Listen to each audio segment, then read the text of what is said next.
Today I'm so excited to be at the Red Ridge Nature Preserve, and joining me is Lance Swaringen, the Deputy Director. And Lance, this is a private place still, but we're getting a private tour, huh? That's right. So tell us, where should we start? Let's start at the Red Ridge Mansion. Okay, sounds great.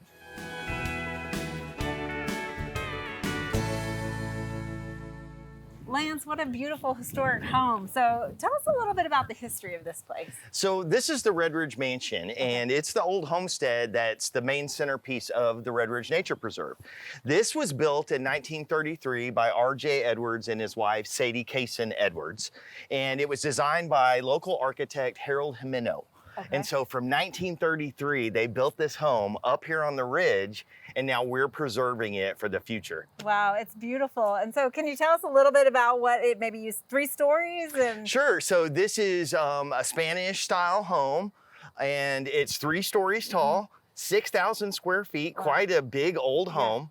It used to house part of the Museum of Art's art collection. Really? And so at one time in the 70s and 80s, people came here to see art.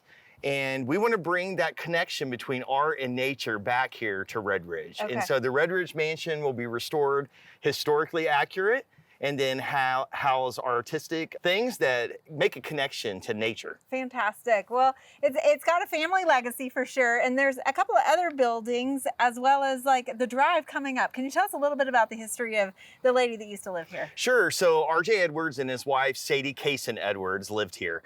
They built this as their homestead, and Sadie Kaysen was a gardener. Mm-hmm. She loved to garden, and so there's lots of heirloom bulbs and plants all across the property.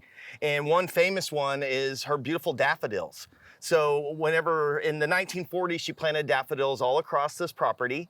And at one point she was riding in an open car with her chauffeur along the main driveway, and she would throw daffodil bulbs out the top of her open car, and then her chauffeur would come back and plant those wherever they landed.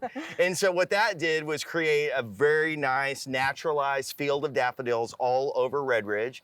And so that is the Red Ridge logo now, is the geometric daffodil. Okay, all right. Well, it's got quite a history, but what is the future of this place? Well, let's go check it out. We can check out the site of our new conservation center. Okay, great.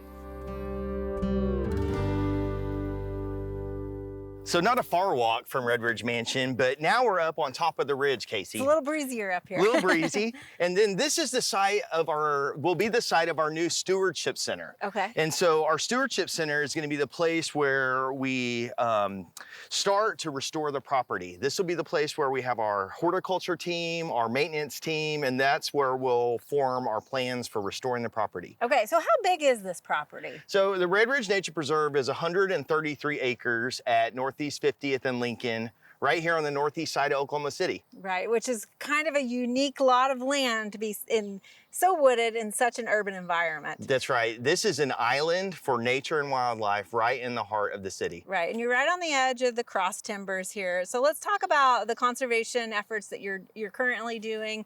I know you're just getting started with some of that, but who are your partners in that? Right, so the Red Ridge Nature Preserve was formed by the Kirkpatrick Foundation to manage and program this property as a nature preserve. The Kirkpatrick Family Fund purchased the property in August of 2023, and since then we've been putting together a strategic plan to restore, conserve, and preserve the habitats here. Okay. And what are some of the things you're seeing out here? It's beautiful. So as a cross timbers habitat, primarily post oak and blackjack oak, we're saving those because some of those are quite old. They've been around for a long time. We brought in some of our research partners from the University of Arkansas, and they've taken core samples of the majority of our oak trees on the property. And what they found was that a lot of our oaks are over 150 years old. So pretty significant history to some of the trees here. And invasive plants have also taken a hold on the property. Chinese privet's one of our main culprits. And so we're working to remove that so we can make room for more native plants. Okay, and is that a pile of what you removed already behind you? This is a pile of privet that we've removed by cutting off at the base of the ground, and some of our Eagle Scouts have came in and helped us build a trail recently, and so this is some of the privet that they've removed. So this management of invasive plants on the property is just that. It's a management, not an eradication. So we'll be managing privet for quite a while. And I know you mentioned the Boy Scouts, but you're working with a lot of other groups on more the wildlife aspect as well. That's right. So we're working with our partners in conservation from the Oklahoma City Zoo to the Oklahoma Ornithological Society. And they're coming in on the property and doing scouts of organisms, identifying plants, animals, insects, so that we have an inventory of what's actually living out here. Now, for the most part, this place is still closed to the public, right? I mean, that's part of the point, is to preserve it. That's right. So it's a nature preserve, and a nature preserve is a protected habitat. So we're limiting access by humans and really creating this space for wildlife and plants. And you've actually seen a significant difference in the temperature in this nature preserve versus the urban surrounding areas? That's right. So as part of the cross timbers, we have a really dense forest canopy. And what we've been able to tell is that this is a thermal refuge. So the air is cooler here, the ground is cooler here because of all this great shade. Right. And the surrounding city, you can see that it's really hot because there's not that much shade. So trees are really important to creating a thermal refuge. And Lance, if somebody wants to help or volunteer, where can they go for more information? Well, guests can find out more information about Red Ridge on our website at redridgeokc.org. All right. Thank you so much for sharing this with us. Thank you, Casey.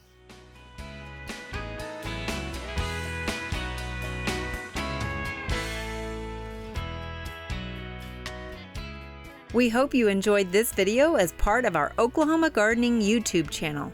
You can also find even more videos on the OK Gardening Classics YouTube channel. And join us on social media for great gardening tips, photos, and discussion.